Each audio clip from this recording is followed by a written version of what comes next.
Hello friends, আজকে আমি আপনাদেরকে দেখাবো কি করে কুশি কাটা দিয়ে কচমচ ফ্লাওয়ার তৈরি করতে হয়। তার জন্য আমি 9 তারের খয়েরি আর অলিভ কালারের দুটো শুধু ইউজ করেছি। আর 12 নম্বর হুক আর 0.60 mm হুক একই রকম। যাদের কাছে 60 mm হুক আছে তারা ওটা ইউজ করতে পারেন। তা চলুন শুরু করা যাক। ফার্স্টেই আমি একটা ম্যাজিক রিংয়ের ভিতরে 6টা চেন করব। 6টা চেন করার পরে আমি পরপর 2টা ডাবল ট্রিপল ক্রোশেট করব। তারপরে আবার 6টা চেন করে এই পাপড়িটা শেষ করব। আমি ছোট্ট একটা ফ্লাওয়ার তৈরি করতেছি বলে এই একই রিংয়ের ভিতরে আমি পাপড়িগুলো তৈরি করতেছি। আর আপনারা চাইলে আলাদা আলাদা করে প্রত্যেকটা পাপড়ি তৈরি করে নিতে পারেন, তারপর একসাথে জোড়া লাগাতে পারেন। আমি যেহেতু ছোট একটা তৈরি করতেছি এই জন্য আমি একই রিংয়ের ভিতরেই 8টা পাপড়ি করে নেব। আপনারা যদি চান এই কসমস ফ্লাওয়ার একটা পাপড়ি করে তৈরি করে আমি আপনাদেরকে দেখাবো, তাহলে আমাকে অবশ্যই কমেন্ট করে জানাবেন। আমি ট্রাই করব একটা পাপড়ি করে তৈরি করে আপনাদেরকে দেখাতে। ওইটা একটি ইউনিক হয়। যেহেতু আমি ছোট একটা করতেছি তাই আমি ওইটা স্কিপ করছি, আমি এইভাবেই করতেছি। আমার 2টা ডাবল ট্রিপল ক্রোশেট হয়ে গেছে। এবার আমি আবার 6টা চেন করে এই পাপড়িটা কমপ্লিট করব।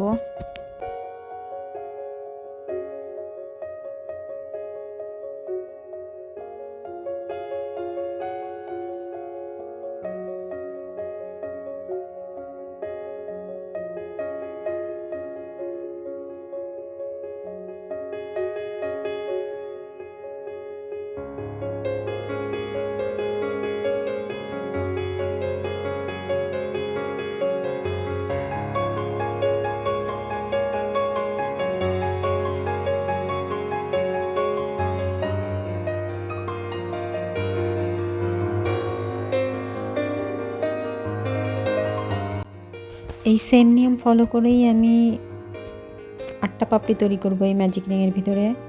ফার্স্টে 6টা চেন, তারপরে 2টা ডাবল ট্রিপল ক্রোশেট, তারপরে আবার 6টা চেন দিয়ে একটা পাপড়ি এইভাবে করে কমপ্লিট করব।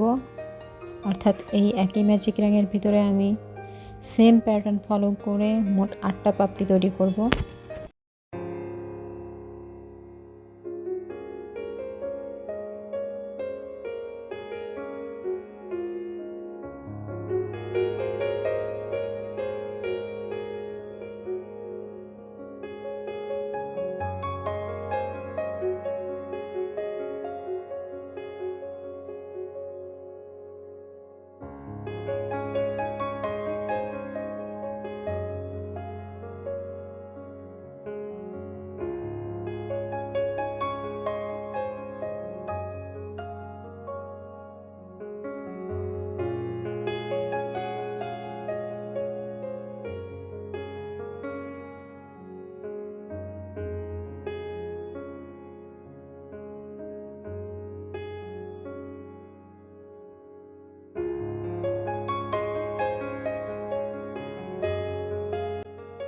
আমি 8টা পাপড়ি করে নিয়ে পরে আপনাদেরকে দেখাচ্ছি।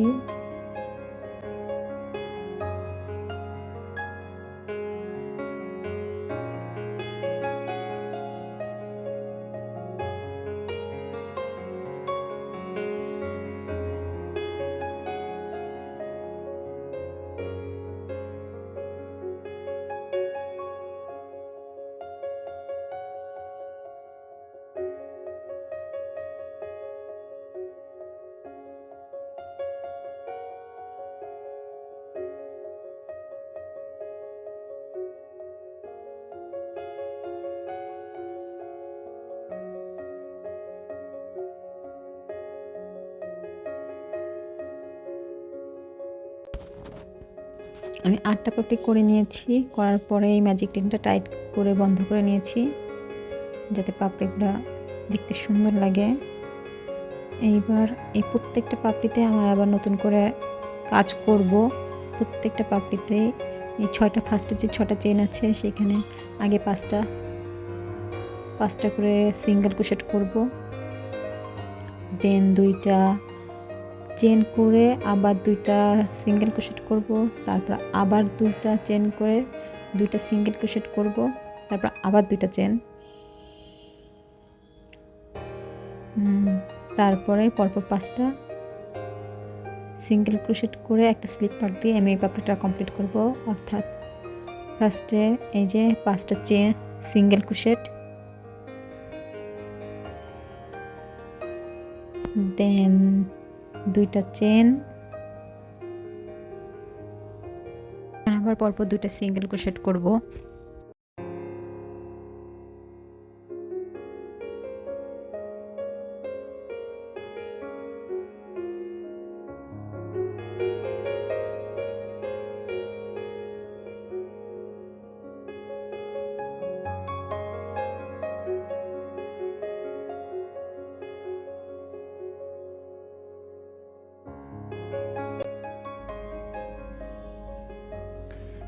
দুইটা সিঙ্গেল ক্রোশেট করার পরে আবার 2টা চেন তৈরি করব।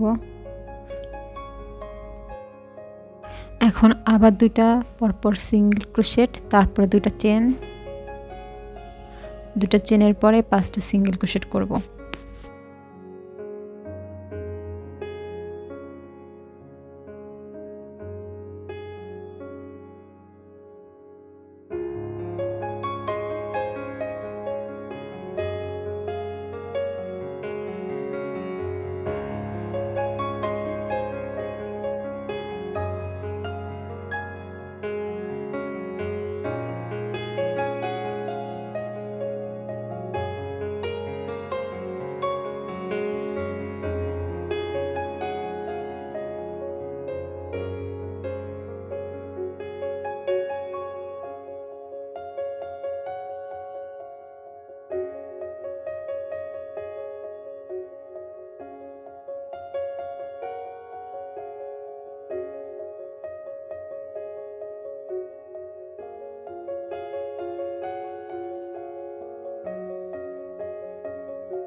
তারপর একটা স্লিপ নট দিয়ে আমি এই পাপড়িটা কমপ্লিট করব।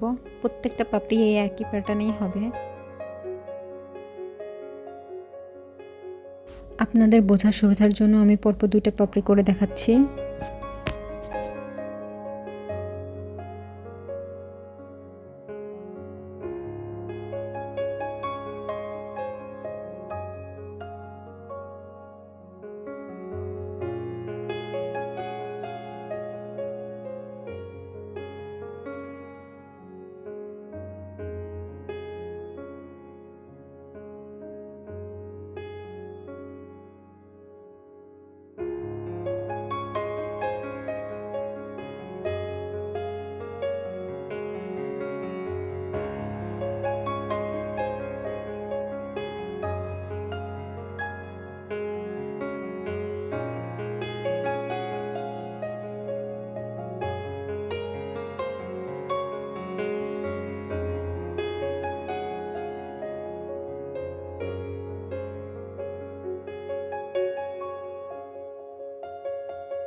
প্রত্যেকটা পাপড়িতে সিঙ্গেল ক্রোশেট করার পরে আমি ম্যাজিক রিংটা টাইট করে নেব। টাইট করে যে এরকম একটা লুক এসেছে,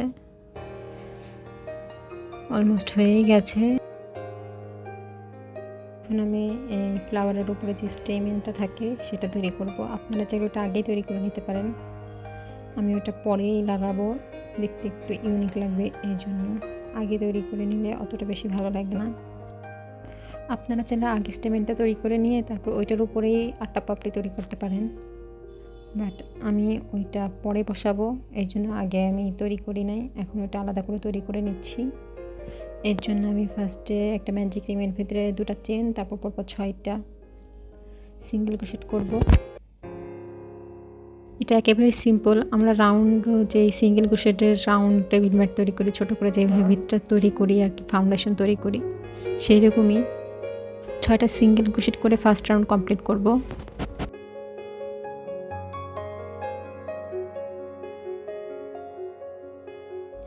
পরের রাউন্ডে 2টা করে সিঙ্গেল ক্রোশেট, মোট 12টা সিঙ্গেল ক্রোশেট হবে। থার্ড রাউন্ডে একটা করে, মানে 12টার উপরে একটা করে সিঙ্গেল ক্রোশেট করব, করে এইবার স্টেমেনটা আর কি তৈরি করে ফেলবো। বাড়তি করে একটুখানি সুতা রেখে দেবো যাতে পরে সেলাই করতে একটু সুবিধা হয়।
আচ্ছা, এটা হয়ে গেছে আমার। এটা আমি এখন এই বাড়তি যে সুতোটুকু আছে সেটা দিয়ে আমি এই চারপাশ দিয়ে সেলাই করে নেব। সেলাই করার পরে কেমন লুক আসে সেটা আমি আপনাদেরকে দেখাচ্ছি। যে সেলাই করে আমি বসানো হয়ে গেছে, বাড়তি যে সুতোগুলো আমি সেগুলো কেটে ফেলবো। এই পোটাটা আমি কুশেট আইকট যেভাবে তৈরি করে সেভাবে করেছি। এটার টিউটোরিয়াল অলরেডি আমার চ্যানেলে দেওয়া আছে, আপনারা চাইলে দেখে নিতে পারেন। এই বোটাটাও আমি আলাদা করে পরে সেলাই করে নিয়েছি। আমার কসমস ফ্লাওয়ার বানানো হয়ে গেছে। আজকের মতো আমি এখানে আপনাদের কাছ থেকে বিদায় নিচ্ছি। নতুন টিউটোরিয়ালে আবার দেখা হবে ইনশাআল্লাহ। সবাই ভালো এবং সুস্থ থাকবেন। আল্লাহ হাফেজ।